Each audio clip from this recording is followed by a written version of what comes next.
Bismillahirrahmanirrahim. Assalamualaikum warahmatullahi wabarakatuh. Alhamdulillah wassalatu wassalamu ala Rasulillah wa ala alihi wa sahbihi wa mawalahu wa ba'du. Kaifa halukum ahibba'il kiram? Insyaallah nuwasil darsana fi lughat al-arabiyyah. Namun sebelum kita melanjutkan pembahasan kita, ada hal yang perlu kita perjelas terlebih dahulu biar kita memiliki gambaran yang jelas.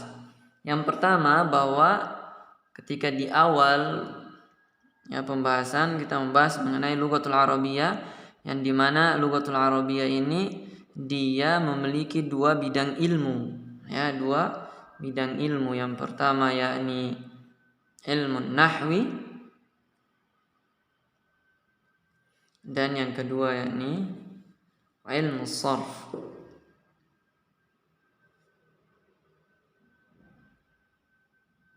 Nah, ilmu nahwi, ilmu sarf. Ilmu nahwi, yang ilmu nahwi ini dia mempelajari perubahan harokat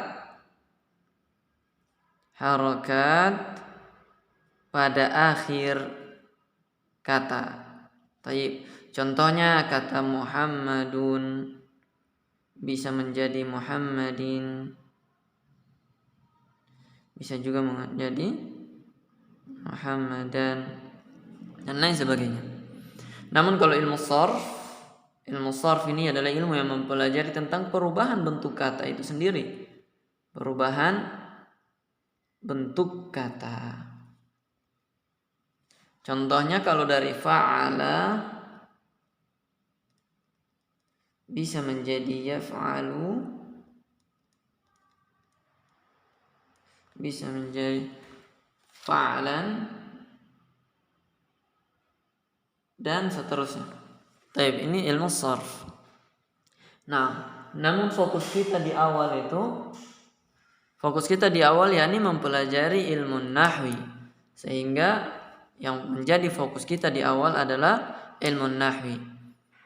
Mengenai pembahasan ilmu nahwi, kita memulai pelajaran kita dengan mengatakan bahwa di dalam mempelajari bahasa Arab, tujuan kita yakni untuk membuat suatu jumlah mufidah tentang kalimat yang sempurna. Al-jumlah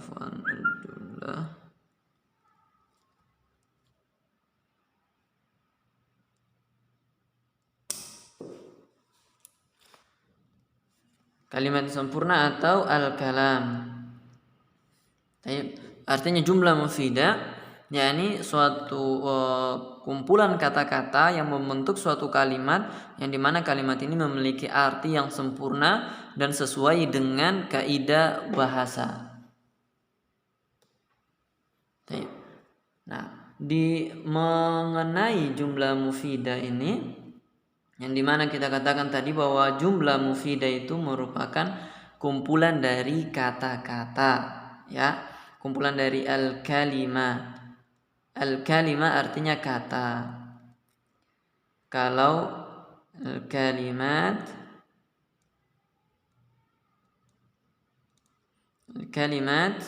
pakai al-kalimat itu artinya kata-kata. Taib. Nah, di dalam nahwu kata atau dalam bahasa Arab itu kata sendiri nanti dia terbagi menjadi tiga, terbagi menjadi tiga. Yang pertama yaitu ism, atau kata benda, kemudian ada fi'il atau kata kerja, kemudian ada harf.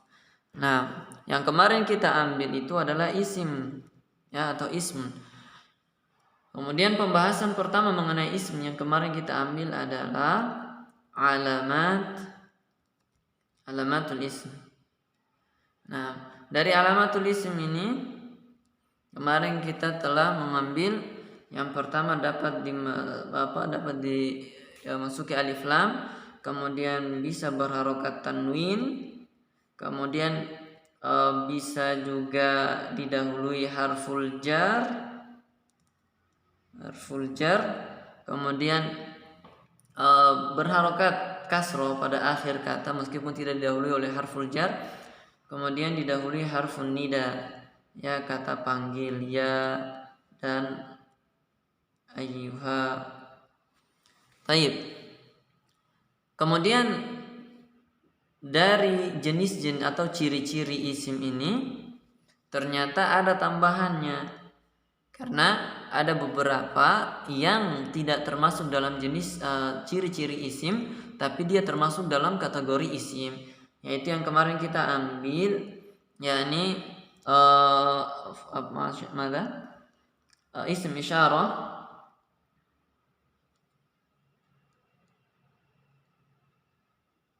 atau kata tunjuk.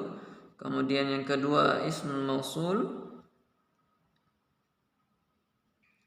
atau kata sambung, dan yang terakhir kita ambil kemarin adalah ism ad-dhamir. Taib. Jadi pembahasan kita masih pada poin yang pertama, yaitu alamatul isim yang telah kita ambil kemarin. Nah, pembahasan selanjutnya yang akan kita ambil yakni mengenai anwa'ul ism atau jenis-jenis ism. Taib, mengenai anwa'ul ismu atau anwa'ul ismi. Nah, jenis-jenis ism, anwa' ism. Taib, jenis-jenis ism. Yang dimana jenis-jenis ism ini nanti ada 7 pembahasan mengenai jenis-jenis isim. Ya, yakni yang pertama yaitu dilihat dari jenis isim ini ada yang namanya muzakkar dan muannas, muzakkar wa muannas. Taib. Ada juga yang mufrad, musanna dan jamak, mufrad, musanna dan jamak. Kemudian ada nakirah dan wa ma'rifah. Kemudian ada yang namanya juga munsharif wa ghairu munsharif,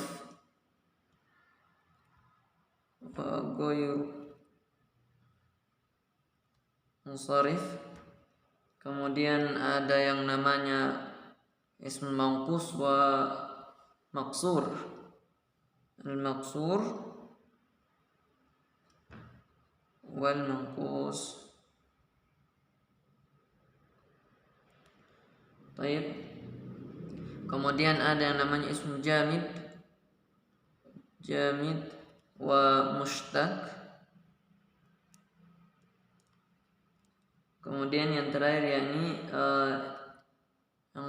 yaitu al-mu'rab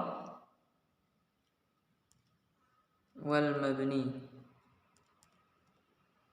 Jadi ada 1, wahid, isnan, salasa, arba, khamsa, sitta, sab'ah. Ada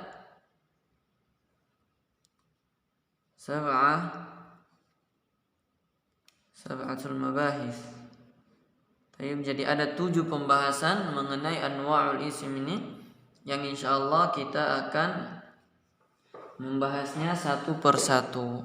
Taib, biidznillah tabaraka wa taala kita akan bahas satu persatu dimulai dari isim muzakkar wa muannas. Taib. Namun yang perlu agar pikiran kita teratur, ya, jangan sampai kita keliru bahwa kemarin pembahasannya itu masih pada poin yang pertama, yaitu alamatul ism, ya, ciri-ciri isim.